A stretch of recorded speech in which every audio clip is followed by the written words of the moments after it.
Hello बेटा। बेटा हम लोग आज इसके पहले वाला जो वीडियो था उसमें हम लोगों ने माइक्रोस्पोरोजेनेसिस को समझा था। माइक्रोस्पोरोजेनेसिस में पॉलन ग्रेन का फॉर्मेशन कैसे होता है, पूरा का पूरा हमने एक कंप्लीट सेटअप और पूरा एक फ्लो चार्ट और डायग्राम के साथ हमने बहुत अच्छे से समझने की कोशिश किया था। आज बेटा जब वो pollen grain it means microsporogenesis होने के बाद जब एक बार माइक्रोस्पोरोजेनेसिस हो गया, जो पॉलन ग्रेन बन चुका है, उसी पॉलन ग्रेन को हम आगे हम लीड करेंगे, कैरी ऑन करेंगे बेटा। ठीक है ना।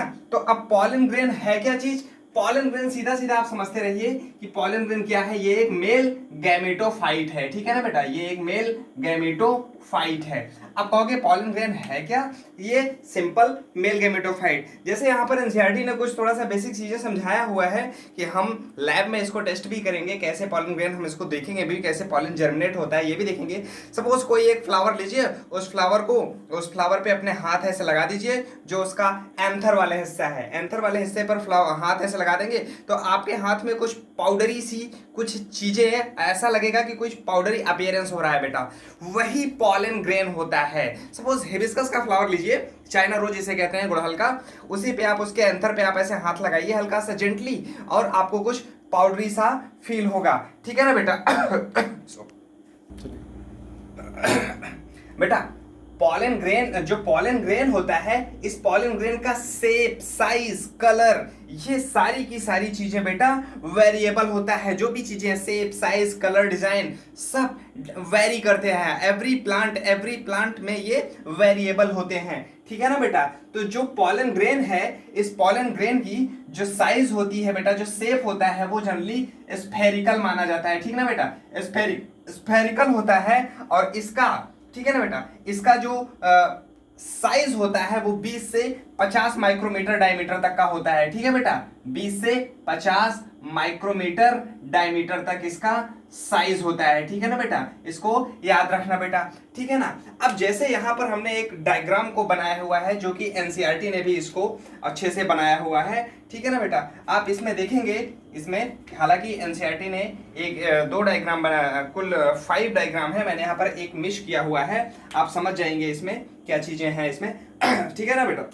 देखिए सपोज ये क्या है बेटा, ये एक पॉलन ग्रेन टेट्राड है। ठीक है ना, जो कि माइक्रोस्पोरोजेनेसिस में हमने देखा था कि 4 पॉलन टेट्राड बने थे, 4 पॉलन टेट्राड बने थे, जो हमने फ्लो चार्ट भी बनाया था उसमें भी देखा था। तो जो पॉलन टेट्राड बने हैं ये अभी सेपरेट नहीं हुए हैं, एक दूसरे से जुड़े हुए हैं। जैसे ही, ठीक है ना बेटा, जैसे ये डेhiscence होते हैं, ठीक है ना, डेhiscence होते हैं, ये पॉलन टेट्राड यहाँ पर कंप्लीटली अभी मेच्योर नहीं हुए हैं। ठीक ना बेटा, जैसे ये मेच्योरिटी की ओर बढ़ते हैं सब सेपरेट हो जाते हैं। ये सेपरेट होते ही, ठीक है ना बेटा, ये सेपरेट होते ही इनमें आप देखेंगे कि ये आपको 2 लेयर दिखाई दे रहा है। ठीक है ना बेटा, ये आपको यहाँ पर पॉलन ग्रेन्स में 2 लेयर दिखाई दे रहा है, बीच में एक लार्ज न्यूक्लियस भी दिखाई दे रहा है, और यहाँ पर वैक्यूल भी दिखाई दे रहा है।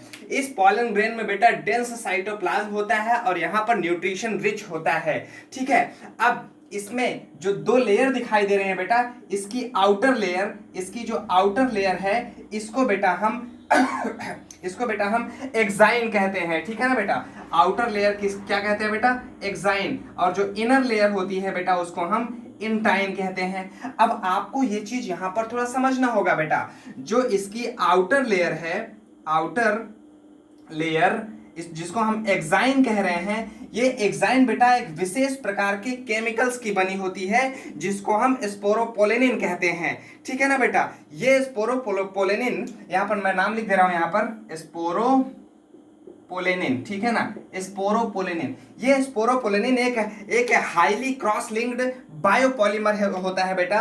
ठीक है ना, जो कार्बन, हाइड्रोजन और ऑक्सीजन का बना होता है। इसी स्पोरोपोलेनिन के कारण, बात ध्यान से समझ लीजिएगा बेटा, इसी स्पोरोपोलेनिन के कारण ये यहां पर इसकी आउटर लेयर, ये जो है, ये आउटर लेयर इसकी काफी कॉम्पैक्ट हो जाती है, और इस स्पोरोपोलेनिन को किसी भी प्रकार का कोई भी एंजाइम डिग्रेड मींस डाइजेस्ट नहीं कर सकता है। इस वजह से ये स्पोरोपोलेनिन एज ए फॉसिल्स, बात समझिएगा बेटा, फॉसिल्स जिसे जीवाश्म कहते हैं, एज ए फॉसिल्स ये कई सौ कई हजार, ये you can say the millions of year ये प्रिजर्व रह सकता है, क्योंकि ये हाईली टेम्परेचर को ये टॉलरेट कर सकता है। ठीक है ना बेटा, ये एक हार्ड लेयर होती है इसकी आउटर लेयर, और इसकी जो इनर लेयर होती है बेटा, ठीक है ना, इसकी जो इनर लेयर होती है, इनर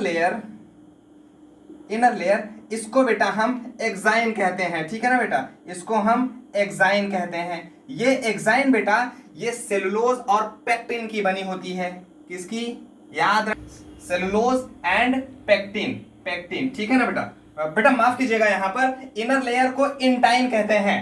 करेक्शन है बेटा, ठीक ना, इंटाइन। ठीक है ना बेटा, ये इंटाइन है, यानी आउटर लेयर एक्साइन है जो स्पोरोपेलिनिन की बनी होती है। स्पोरोपेलिनिन क्या होता है ये आपको पता चला, और जो इनर लेयर होती है ये इसको हम इंटाइन कहते हैं, जिसका नाम है सेलुलोज एंड पेक्टिन बेटा। ठीक है ना, याद रखना ये दोनों चीजें बहुत इंपॉर्टेंट है।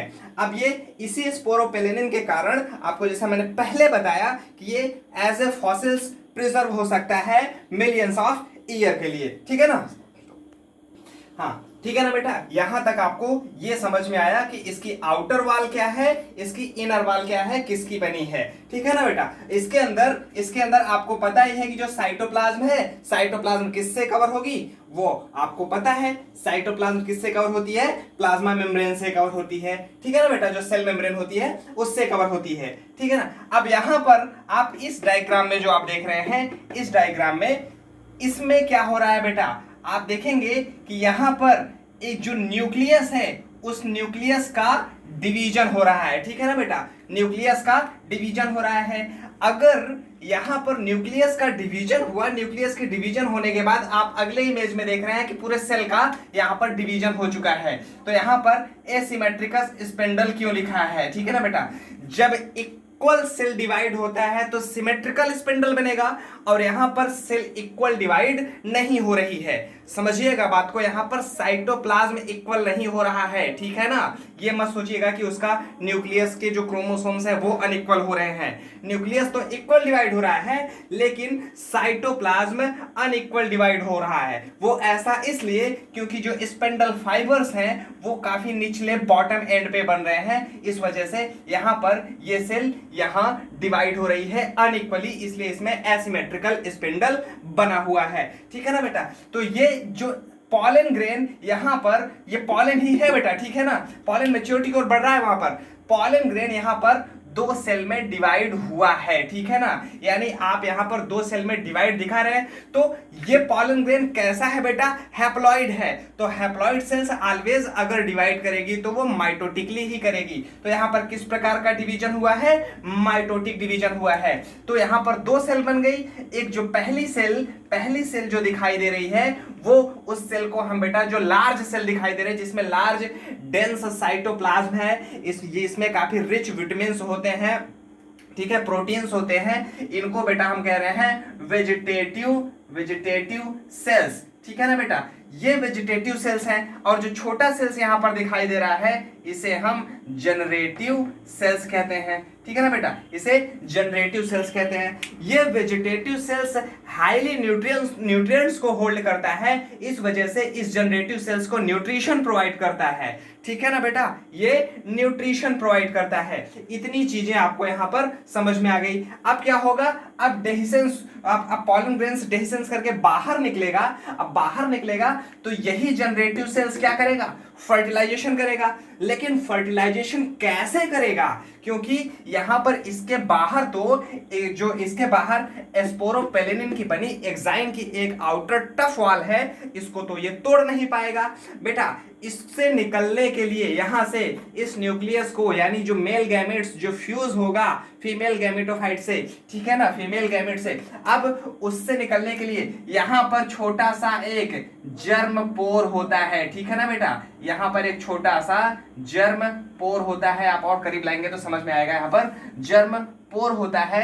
इसी जर्म पोर वाले स्थान पर बेटा स्पोरोपोलेनिन एब्सेंट होता है। याद रखिएगा कि पूरे के पूरे आउटर वॉल पर तो प्रेजेंट है स्पोरोपोलेनिन, लेकिन एक ऐसा माइन्यूट पोर होता है जहां पर स्पोरोपोलेनिन एब्सेंट होता है। ठीक है बेटा, ये पॉलन जर्मपोर को याद रखना, ठीक है ना, ये पॉलन जर्मपोर यहीं से निकल करके पॉलन, ये गैमेट्स पॉलन ट्यूब बना करके फर्टिलाइजेशन करता है। आगे हम इसको देखेंगे, ठीक है ना। याद रखना, ये large dense irregular nucleus vegetative cells कहलाता है। क्या? लार्ज डेंस, जो हाईली न्यूट्रिएंट्स को रिटेन किया हो, होल्ड किया हो, वो वेजिटेटिव सेल्स, और ये क्या है? जनरेटिव सेल्स, ठीक है ना बेटा। अब इसी स्टेज में जो यहां पर जो टू सेल्ड स्टेज दिखाई दे रहा है, अब इसी टू सेल्ड स्टेज से मैक्सिमम लगभग 60% एंजियोस्पर्म, याद रखिएगा 60% एंजियोस्पर्मिक प्लांट जो है इसी टू सेल्ड स्टेज में ही पॉलन ग्रेन्स को डेहिसेंट करके बाहर निकालते हैं, ठीक है ना बेटा। यहां पर 60% एंजियोस्पर्म टू सेल्ड स्टेज में ही पॉलन ग्रेन्स को यहां पर डेहिसेंट करके बाहर रिलीज करते हैं, ठीक है ना बेटा। अब यहां पर जो बचे हुए 40% है वो कितने सेल्ड स्टेज होंगे? अब वो तो एनसीईआरटी ने मेंशन किया हुआ नहीं बेटा, ठीक है ना। यहां पर एनसीईआरटी ने मेंशन किया, लेकिन परसेंटेज तो आपको पता है रिमेनिंग। यहां पर 40% एंजियोस्पर्म, 40% एंजियोस्पर्म वो बेटा थ्री सेल्ड स्टेज में वो रिलीज किए जाते हैं। अब आपको समझ में नहीं आ रहा होगा कि ये थ्री सेल्ड स्टेज क्या है, इसी डायग्राम को आप ध्यान से देखिए, इसी में आपको समझ में आ जाएगा बेटा। यहां पर क्या है? ये वेजिटेटिव सेल्स है, irregular nucleus, large dense cytoplasm, ठीक है ना। और छोटा सा यहां पर क्या दिखाई दे रहा है? वो जनरेटिव सेल्स, ठीक है ना। अब यही जनरेटिव सेल्स एक बार फिर से माइटोटिक डिवीजन करके, ठीक है ना बेटा, एक बार फिर से माइटोटिक डिवीजन करके एक और सेल्स का फॉर्मेशन करती है। तो यहां पर कुल कितने सेल्स हो गए? Three celled stage. अब आपको समझ में नहीं आ रहा होगा कि ये थ्री सेल्ड स्टेज का मतलब क्या है बेटा। आप थोड़ा सा बेसिकली यहीं पर समझ लीजिए, आगे इसको हम डिटेल से समझेंगे। इसका काम क्या है? न्यूट्रिशन प्रोवाइड करना, ठीक है ना बेटा। यहां पर आप लिख सकते हैं it provide the nutrition to the generative cells because it has the much nutrients in their dense cytoplasm, ठीक है ना। अब ये क्या है? जनरेटिव सेल्स है। इसी जनरेटिव सेल्स जो कि अब फर्टिलाइजेशन करना है, तो आपको पता होगा कि जो एंजियोस्पर्मिक प्लांट होते हैं इसमें डबल फर्टिलाइजेशन होता है, और इसी डबल फर्टिलाइजेशन करने के लिए दो प्रकार के न्यूक्लियस चाहिए। तो ये दो प्रकार के न्यूक्लियस कौन बनाते हैं बेटा? यही जनरेटिव सेल्स दो प्रकार के न्यूक्लियस बनाते हैं। आपको हम आगे डिस्कस करेंगे, ठीक है ना बेटा। जो हम फर्टिलाइजेशन करेंगे, जब एक बार फीमेल गैमेटोफाइट बना लेंगे, फर्टिलाइजेशन प्रोसेस को जब समझेंगे उसमें हम आपको ये समझाएंगे डिटेल में, ठीक है ना। यहां पर अब आपको इतना समझ में आ गया होगा कि 40% angiospermic plant two celled stage में पॉलन ग्रेन्स को रिलीज करते हैं, एंड जो बचे हुए हैं वो थ्री सेल्ड स्टेज में रिलीज करते हैं। वो कैसे बनते हैं two celled stage, three celled stage, ये आपको समझ में आ गया होगा, ठीक है ना बेटा। अब हम आपको ये पॉलन ग्रेन जो है, पॉलन ग्रेन हमारे ह्यूमन के लिए क्या उपयोगी है? जी हाँ बेटा, इसके हमेशा किसी भी चीज के दो पहलू होते हैं, एक हार्मफुल, एक यूजफुल। तो इस पॉलन ग्रेन का यहाँ पर एनसीईआरटी ने तो कुछ इंटरेस्टिंग चीजें मेंशन किया हुआ है। यहाँ पर हम हार्मफुल यूजफुल चीजें दोनों को समझेंगे, लेकिन उससे पहले ये आप जितनी भी चीजें हैं यहाँ पर कुछ बेसिक चीजें उसको आप नोट कीजिए, तब तक मैं इसको मिटाता हूँ। चलिए, हाँ बेटा, अब हम ये इंपॉर्टेंस ऑफ पॉलन को देखेंगे। जैसे यहाँ पर मैंने दो चीजों को यहाँ पर लिखा है, एक हार्मफुल, एक यूजफुल। बेटा हार्मफुल पॉलन ग्रेन्स, सपोज जैसे आप अब अगर आप कभी किसी घास को ऐसे हाथ अगर ऐसे लगा देते हैं किसी घास पर, तो आपके हाथ में इचिंग होने लगती है। आपको दिखता नहीं कि कोई चीज है क्या है, वो एक्चुअली में वो इचिंग होती है किस वजह से? इसी पॉलन की वजह से, जो कि कॉज करता है पॉलन एलर्जी। अब ये पॉलन एलर्जी में क्या कर सकता है? पॉलन एलर्जी बेटा ये ब्रोंकाइटिस और अस्थमा जैसे बीमारियों को ट्रिगर कर सकता है। इसमें क्रोनिक सिम्टम्स को ये शो करता है।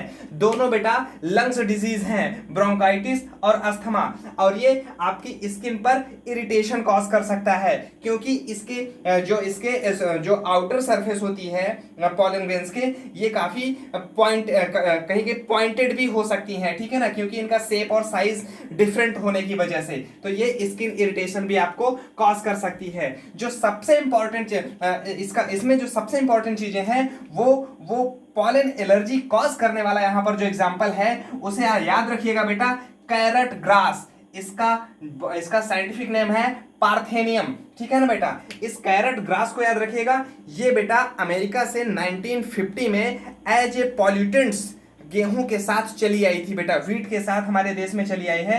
ये कैरेट ग्रास आपके आसपास बहुत ही आसानी से देखने को मिल सकता है ये, ठीक है ना। इसी की वजह से ये आज एक पॉल्यूटेंट्स का काम कर रही है हमारे देश में, ठीक है ना, जो कि क्या कॉज करती है, पॉलन एलर्जी कॉज करती है, ठीक है ना बेटा। अब आते हैं हम लोग यूजफुल थिंग्स पे। यूजफुल चीजों में ये एज अ फूड सप्लीमेंट को भी यूज किया जा सकता है। अब फूड सप्लीमेंट आप सोचोगे कि ये फूड सप्लीमेंट क्या है, याद रखो बेटा, जो वेजिटेटिव सेल्स थी ना, उस वेजिटेटिव सेल्स में बहुत ज्यादा न्यूट्रिएंट्स थे। वो न्यूट्रिएंट्स होते हैं कुछ पॉलन ग्रेन्स में, ठीक है ना, कुछ पॉलन ग्रेन्स। जैसे यहाँ पर हमने एग्जाम्पल लिखा है बी पॉलन। अब बी पॉलन का एनसीईआरटी ने भी मेंशन किया है, आपको एक फिगर दिखाया हुआ है पॉलन टेबलेट के रूप में, ठीक है ना। तो ये इस जो यूजफुल पॉलेंस होते हैं इसमें बेटा प्रोटीन्स, फ्लेवोनाइड्स, कैरोटीन जैसी कई सारी यूजफुल चीजें होती हैं जो कि एथलीट्स समझ रहे हैं, जो कि फॉरेन कंट्रीज में बहुत ज्यादा इसका यूज होता है कि इन एथलीट्स को इंस्टेंट एनर्जी प्रोवाइड करने के लिए इन टैबलेट्स को दिया जाता है। वो टैबलेट के रूप में हो सकता है, सिरप के रूप में भी हो सकता है। और ये एग्जाम्पल आप याद रखिएगा बी पॉलन, जो कि एनसीईआरटी ने यहाँ पर एक फिगर के रूप में भी मेंशन किया हुआ है, ठीक है ना बेटा। आपको इंपॉर्टेंस ऑफ पॉलन समझ में आ गया। अब लेकिन पॉलन बनकर के तो निकल चुका, रिलीज हो गया एंथर से, स्फुटन हुआ, उसका डेहिसेंस हुआ, निकल करके बाहर आ गया। अब उसको जाना कहां पर है बेटा, फीमेल गैमेटोफाइट के पास जाना है, तभी तो फर्टिलाइज होगा। लेकिन पॉलन ग्रेन निकल चुका है, अब उसको फीमेल गैमेटोफाइट तक जाने के लिए जल्दी से पहुंच जाना चाहिए, क्योंकि उसकी भी तो अपनी एक एज होगी, उसका भी तो अपना एक टाइम होगा। इसी चीज को बेटा अब हम आगे डिस्कस करेंगे। इसी को कहते हैं, याद रखिए क्या, पॉलन वाइबिलिटी। इसको मिटाते हैं, फिर यहां पर आपको नोट भी करते हैं एक सेकंड। हाँ बेटा, पॉलन वाइबिलिटी, पॉलन वाइबिलिटी, ठीक है ना, वाइबिलिटी। ये पॉलन वाइबिलिटी क्या है, इस चीज को समझ लीजिए बेटा, ठीक है ना। अब देखो यह क्या है, it is the ability of pollen to retain the power of germination. इसको यहां पर समझिए, जैसे मैं यहां पर लिख दे रहा हूं, it is the ability of pollen, it is the ability of pollen that retain the power of germination, ठीक है ना बेटा। ये डिफिनीशन को याद रखिएगा कि पॉलन वाइबिलिटी क्या होती है, कि मतलब उसके अंदर अभी ये क्षमता है, जब तक उसके अंदर ये क्षमता होगी कि वो जर्मिनेट कर सकेगा तभी तक वो कैपेबल है, नहीं तो वो पॉलन वाइबिलिटी उसकी जो जर्मिनेशन की क्षमता जब खो देगा तो वो वेस्ट हो जाएगा, ठीक है ना बेटा। ये पॉलन वाइबिलिटी ये प्लांट टू प्लांट वेरी कर सकती है बेटा, याद रखिएगा। जो पॉलन वाइबिलिटी है ये प्लांट टू प्लांट वेरी करती रहती है। जैसे यहां पर कुछ एग्जांपल यहां पर है, एग्जाम्पल जैसे यहां पर कुछ सीरियल्स को दिया गया, जैसे अनाज है बेटा, ठीक है ना। ये राइस और व्हीट को देखिए, राइस एंड व्हीट को देखिए, ये लगभग 30 दिन तक सरवाइव कर सकता है, ठीक है ना बेटा, 30 दिन तक सरवाइव कर सकता है। जैसे गेहूं का, चावल का, ठीक ना, चावल गेहूं जो है इसके पॉलन ग्रेन्स 30 डेज तक सर्वाइवल कर सकते हैं। सपोज जैसे चाइना रोज, गुड़हल का फूल, इसकी वाइबिलिटी 9 to 12 डेज तक हो सकती है। कुछ ऐसे भी पॉलन है बेटा जो सिर्फ 24 आवर्स तक ही सर्वाइव कर सकते हैं, वो अपनी वाइबिलिटी को लॉस कर देते हैं 24 आवर्स के बाद। यहां पर कुछ और एग्जांपल दिए हैं, जैसे रोजेसी, लेगुमिनेसी और सोलेनेसी। यहां पर नाम दिया गया है रोजेसी, लेगुमिनेसी और सोलेनेसी। अब रोजेसी में आप किसको कहेंगे, रोज तो आप जानते हैं। लेगुमिनस प्लांट, चना मटर आप लोग सब जानते हो, ठीक है ना बेटा। यहां पर लिख दे रहे हैं पी ग्राम, ठीक है ना। और सोलेनेसी, सोलेनेसी में बेटा जैसे आप जो आपका एक जेट्रोपा, जेट्रोपा सोले, याद नहीं आ रहा है मुझे नाम, जिसे आप धतूरा कहते हैं, ठीक है ना बेटा, कॉमन कॉमन नेम मैं लिख दे रहा हूं उसका, धतूरा। जैसे मकोई देखा होगा, ये भी, इसमें बेटा पॉलन वायबिलिटी जो होती है ये कई महीनों तक रह सकती है, ठीक ना, सेवरल मंथ तक रह सकती है, सेवरल मंथ्स, ठीक है ना। एनसीईआरटी ने मेंशन नहीं किया इसलिए ज्यादा परेशान नहीं होना है इस पे आपको। आपको ये बेसिक जो यहाँ पर ये चीजें दी गई हैं, खासतौर से इसको आपको याद रखना होगा, और ये तीनों चीजें आपको यहाँ पर, इतनी चीजों को आपको यहाँ पर याद रखना होगा फॉर द नीट के पॉइंट ऑफ व्यू से, बहुत इंपॉर्टेंट है बेटा, ठीक है ना। ये पॉलन वायबिलिटी आपको समझ में आ गया।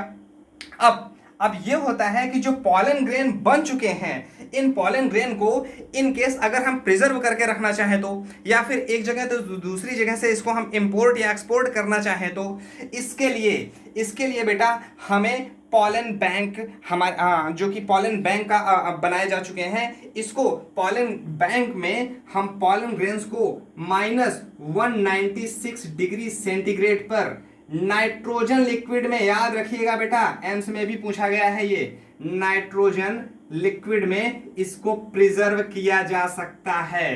किसको?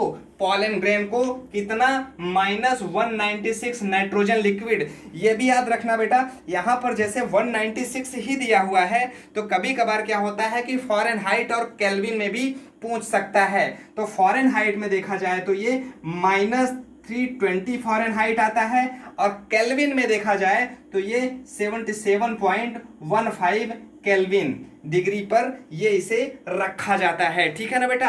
आप इतने डाटा को आप जरूर याद रखिएगा, बहुत इंपॉर्टेंट है, ठीक है ना बेटा। चलो अब आज हमने क्या देखा बेटा, आज हमने ये देखा, अब जैसे जो भी चीजें यहां से हमने माइक्रोस्पोरोजेनेसिस तक हमने माइक्रोस्पोरोजेनेसिस से हमने शुरू किया था, फ्लावर से शुरू किया, माइक्रोस्पोरोजेनेसिस से शुरू किया, माइक्रोस्पोरेंजिया, माइक्रोस्पोरोजेनेसिस, फिर फाइनली हम पॉलन ग्रेन तक पहुंचे थे। पॉलन ग्रेन पर पहुंच करके हमने पॉलन ग्रेन को पूरा का पूरा जो है कंप्लीटली यहां पर हमने क्रैक करने का प्रयास किया। होप आपको समझ में भी आया होगा। यहां पर आप बेसिक जो चीजें हम आपको यहां पर बोलते रहते हैं, आप एनसीईआरटी को सामने रखा कीजिए बेटा, एक नोटबुक भी रखा कीजिए, उसमें आप बेसिक चीजें नोट भी करते रहा कीजिए, एनसीईआरटी को पढ़ते रहिए, और आप अपनी एक नोट्स भी बनाते चलिए। जो कोई भी प्रॉब्लम आए आप हमसे कांटेक्ट कीजिए बेटा, पढ़ते रहिए, घर पर रहिए।